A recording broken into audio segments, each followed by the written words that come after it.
So Susan, I know we all share a common belief that conscious language is a critical part of transitioning to new ways of working. So what exactly is conscious language, and why is it so important from your perspective? I think that conscious language exists on several levels. So one is being, impeccable with our word and actually saying what we mean. Another part of it is the possibility of reinterrogating what we think we mean when we use particular words like trust and respect, and taking the time to build coherence in the team around common definitions of the words that we use all of the time. I really love what Peter Block says about when we are in the process of transitioning to something new, elevating our language to represent what we're trying to create is very important.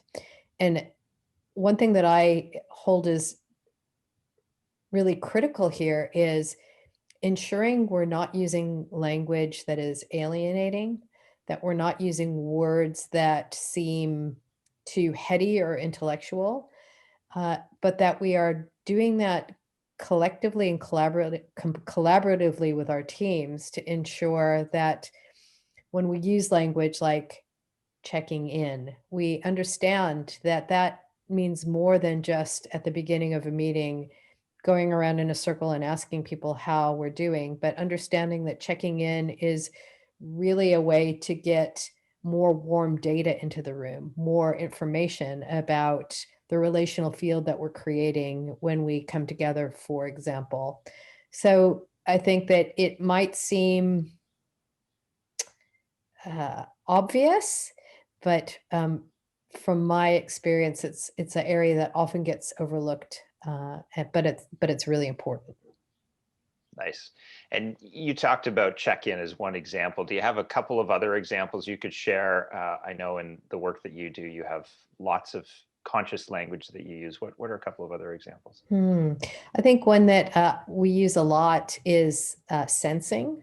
So we talk a lot in the book about the complexity of human relationships and how the field of challenging and changing our assumptions about the way that we work means that we have to sit in the complex space of trying to understand what's happening for a while before we can see enough patterns that we can start to codify things. And I realize that just in that sentence there, I use the word complexity, sensing, uh, codifying, and patterns.